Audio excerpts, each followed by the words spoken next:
Welcome back, Wrench Nation, part of our exclusive ASCCA series right here in Southern California. 2022 Educational Conference, a smorgasbord of great technical training, management training. If you're on the fence, you're not sure, currently through December, ASCCA has a give us a test drive. Come on board, no member fees through December, and really get involved. Powerful voice for your shop, powerful voice for your culture, as well as some great training, and we all need training. Speaking of training, this individual, Mr. Maylon Newton, welcome to Wrench Nation, buddy. Thank you, Frank. It's great to be here. You would tell me the same. You need to get your training. Absolutely. I don't care how long you've been in this business. If you're not learning, you're dying. This is true. Yeah, that's not a. What was the part movie, Maylon, where Tommy Boy, his father said, "If you ain't growing, you're dying." That's right. And that's like, I actually tell clients all the time, your business is like a shark. If you're not swimming, you're drowning. And are we getting better, Maylon? I mean, you've seen a lot more activity. You travel the country and you do a lot of coaching and speaking. Are we getting better? We are, but part of our problem is our average age. Or aging out. And we need more young people to come into our industry and kind of move things around, change things up a little bit. And it's getting better, but I hear this all the time, Frank, and this just drives me crazy. My dad didn't do it this way. Well, your dad's not doing anything the way he used to, so we need to change. And it is getting better. But not fast enough for me. You made an interesting comment. Most of us believe the shortage of skilled labor, whether it's automotive, diesel, what have you, is because students and youngsters are not interested. But you just mentioned there's a serious demographic shift, and we're just losing that labor pool. Right. And as an industry, as a whole, we need to be enticing young people into our industry. Because there's hundreds of industries trying to get the same people. And we need to get up out of our shops and go tell people how good the automotive industry can be, how well paying it can be, and how challenging it is, because everybody's looking for the same people. I talk to a lot of shop owners across the country, and I think those that get it, and some are like, no, this is how it's got to be done. Giving a 17, 18-year-old kid a mop bucket is not a good start to the automotive career. Absolutely not, even though that's the way most of us started. But that's the change in the generations. My son's 25, and he worked at McDonald's, and he did whatever was asked of him, but he wanted a reason why. And when you bring somebody into your shop, they want to fix cars. They don't want to sweep the floor. They'll do it, but you got to give them an opportunity to work on cars. You have to give them an opportunity to do the path that they're interested in. And what's lacking today is when you and I'm much older than you are, we fiddled with things, right? We took stuff apart and we could modify cars. They lack that now. So when they get in there, they want to use their hands. They want to work on things. They want to do things. And we have to change the way our old mindset is you got to start the way I did, which is sweeping the floor, changing oil, emptying the trash cans, and 20 years from now, we'll let you work on a car. No, we're going to burn out. We'll burn out youngsters that way. What we did, I'd like to share you our experience. What we did is we committed. So can we dissect it a little bit more? Sure. We said mop and bucket, but I think when we came up, it was how well is the ability of your attention to detail? We're going to start you here. The problem is you can't leave somebody on there. I mean, we had those struggles. But what we did, Maylon, is and I talked to many shop owners, and they kind of do the same. We would take about 15, 20 hours a week. They would attention to detail, the garage, and then we paired them up with a master technician so that they could learn a bit more about data stream and such.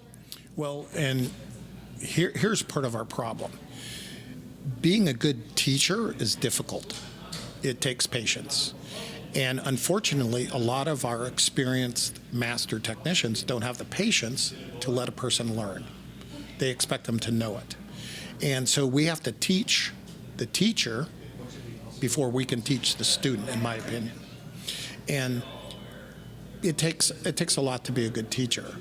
So it's a problem we all in our industry need to work on. And there's a lot of really sharp kids out there, young people, and they get frustrated because they're yelled at and not treated properly because they don't grasp it immediately. I was just sitting in a technical class, and I used to be a technician, and my head was swimming. It's CAN bus communication. It's like, well, does my CAN talk to the bus? I don't know. It's so different now that it takes a lot longer to become sharp at this. I really believe that. It's powerful what you said. I think that's kind of like the root cause. Like we can cover and say, well, you can't treat youngsters this way, but let's really take it lower than that as a priority. The deep root cause, we're not the greatest teachers. We're not able to connect the dots. Here's one. Well, that kid's got ADD. Right. Well, what's your point? Like, how does that make a difference to your operation or whatnot? So I agree with you. I think we could do a better job. You mentioned you spoke at the luncheon here at ASCCA. Powerful. You command a room like you always do. Always enjoy listening to you speak. And you made some valid points. We are concerned about the future at times, and sometimes we can get anxiety. But you gave a metric. You gave a number. You said 17 million cars in the state of California. With how many shops was it? 11,000? 36,000. 36,000. So stop your complaining because you each have 8,000. 8,000 cars.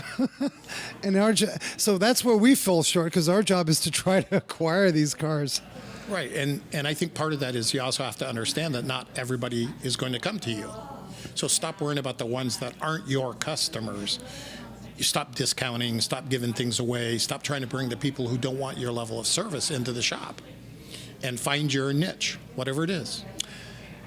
You mentioned, and you've mentioned this over the years, to sort of design your business regarding what is it that you want to make from your business, both on a monetary and sort of a lifestyle. And we, of course, then get into the design of a labor rate and so on. Mm-hmm. But I think a lot of us are missing the design of the marketability of our companies. And so we do this mass couponing, and then we get upset because we got a 1-star review because the expectations were just so twisted with an individual that all they cared was about price. And now the gut and the anxiety and it. We're not designing our businesses from a marketing point of view very well. Well, we got to remember, though, most of us in the automotive industry, and this is pretty much nationwide, we like cars. We didn't open the business because we wanted a business. We wanted a business because we wanted to play with cars. So marketing is foreign to them. They don't want to do that. They don't want to crunch the numbers. They want to fix cars. And it's all tied together. Charging the right amount of money, finding the right customer base.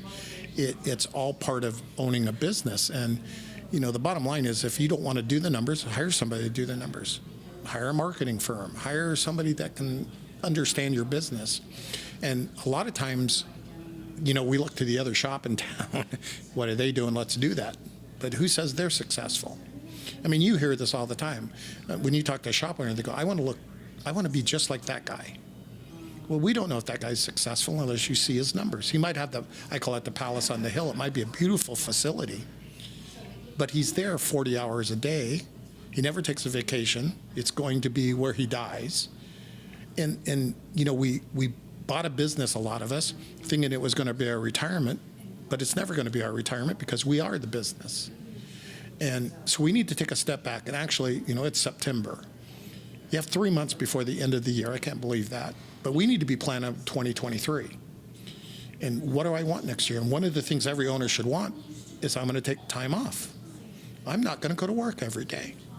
Even if it's just 1 hour a day, don't go to work. Go take a walk. Go someplace with your kids. Because you need to build a business, and I'm living proof of this, that you need to build a business that survives without you. And if something bad happens to you, like my experience, your business is going to fold and you have no legacy for your family and no way to pay for things. When I had my accident and stroke, I was paying for my daughter's wedding. Well, I was in the hospital because I had things in place. The company still provided that money because it functioned without me. And most small businesses, not just automotive repair, but most small businesses don't function without the owner being there. And that's the long-term goal, not have to be there. And then let's talk about what should it make? How much should a shop owner make? What's a reasonable salary for a shop owner? I have this to me is surprising, Frank, but I hear this all the time. I don't want my employees to make more money than I do. Then you need to make more money, and you need to pay your employees more money. And if they're productive and they're doing their job, who cares how much money they make?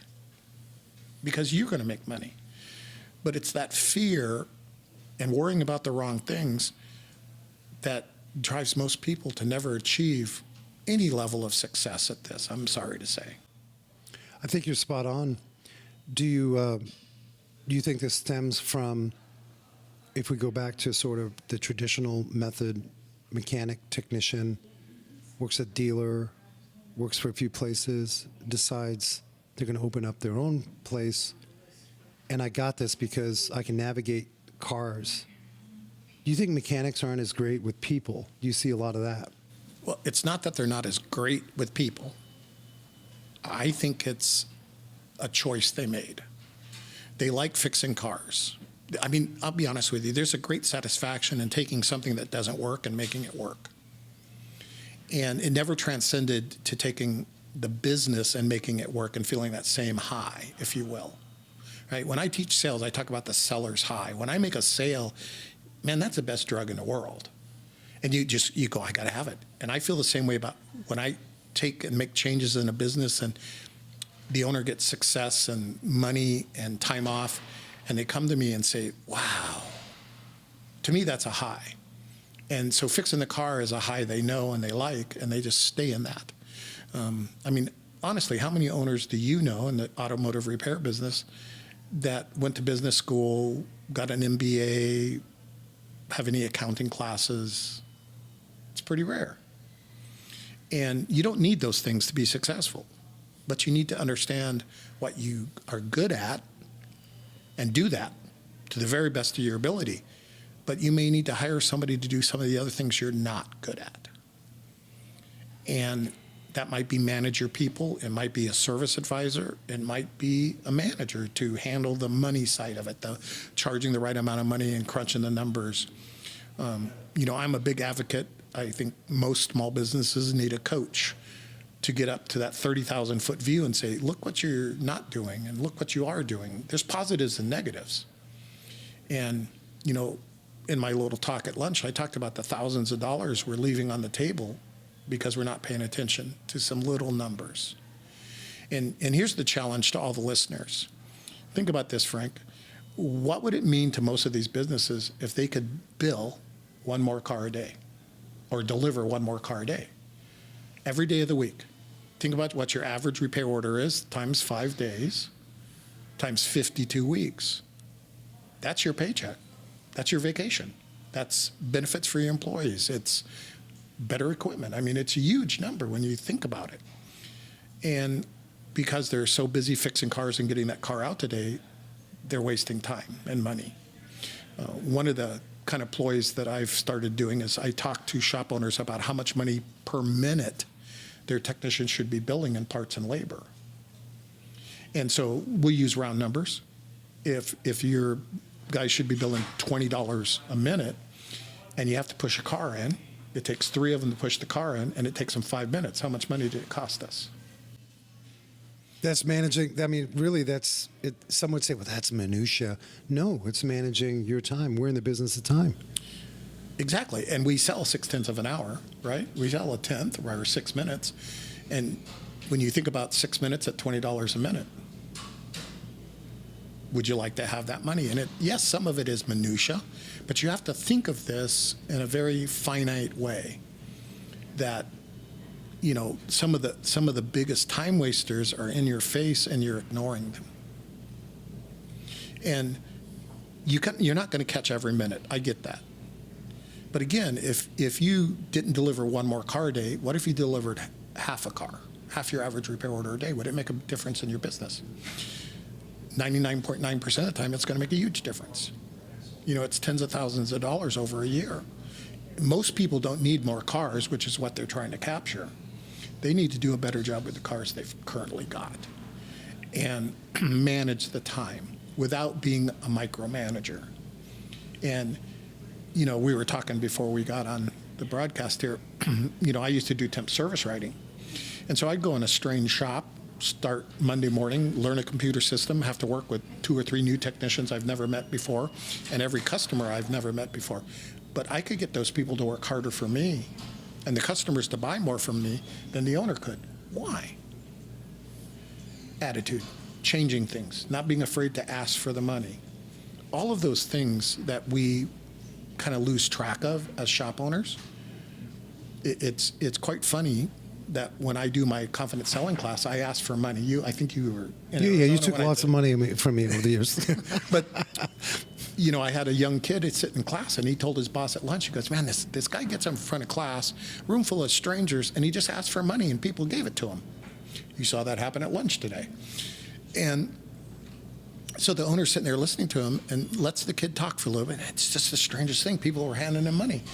And the owner looks at him and goes, isn't that what I pay you to do every day? And the kid goes, oh, that's why you wanted me to go to that class.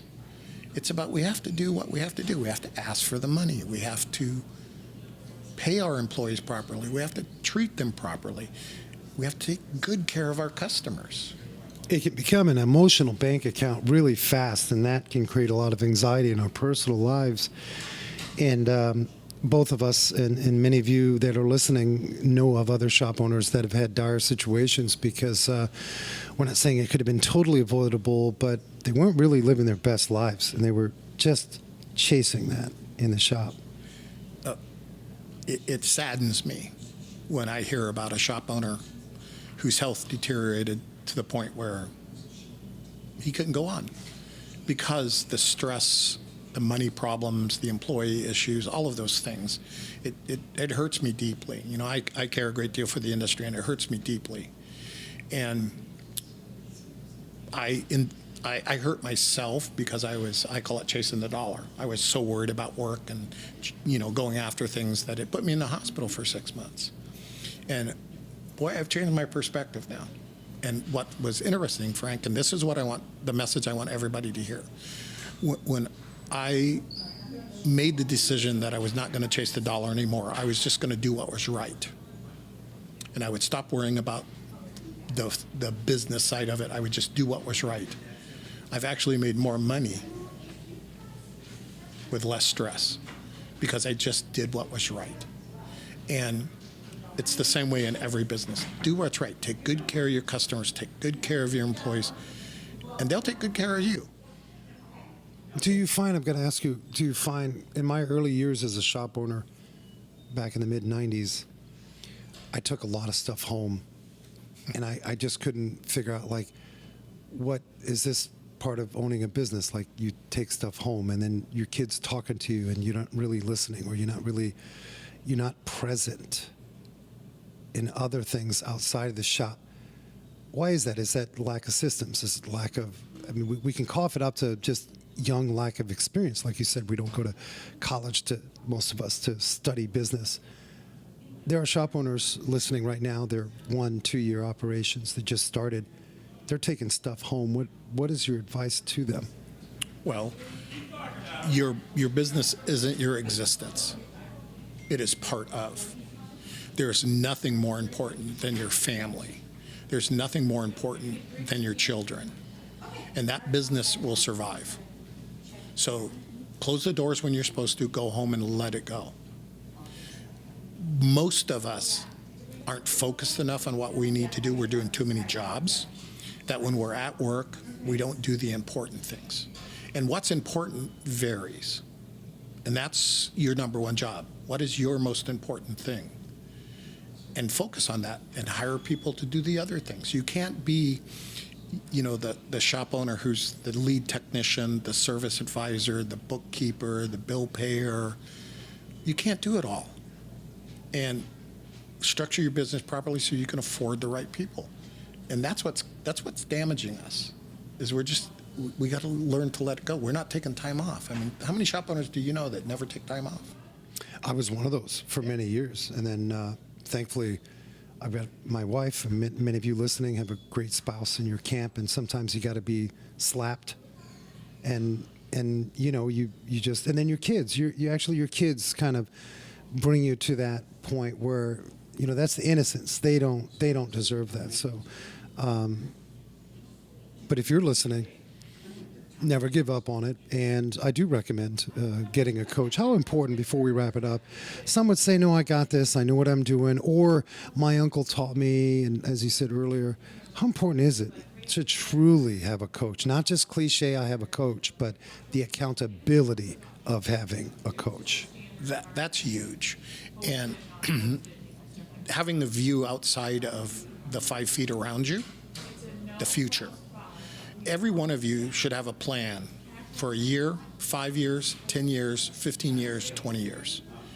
And to do that, you need somebody to help you understand of what you need to accomplish in those. If you think you're going to sell your business, that takes a minimum of 5 years, and you need somebody to help you with experience. Most coaches have been doing this a long time, and they see so many things. I talk to hundreds of people sometimes a month. So whatever problem you're suffering through, somebody else has suffered through it. We've already talked about it and maybe come up with a plan. You want somebody who is humble enough to know that they don't know everything as a coach, but is willing to go, I'm here for you. What do we need to work on? What do we need to talk about? And then you need to, the most important part is you got to listen. And you got to try some things differently. And I think that the most successful repair shops have a team, actually, of people helping them be successful. Not just a coach, but a good accountant, a good lawyer, a good financial planner, a good insurance agent, to help you make sure you're covered, protected, and you can provide the things you need to. Maylon Newton, ESI Educational Seminars. Maylon, always a pleasure and honor to hang with you, and lots of great wisdom. In the show notes, I'll have a link. Give a visit to the ESI seminars if you're in Southern California, North Dakota, Massachusetts, Florida, or Washington. I understand, Maylon, you can easily be all over the country. Not all at the same time, but that's right, yeah. Thanks for joining Wrench Nation, our special series right here from ASCCA. We'll catch you next time.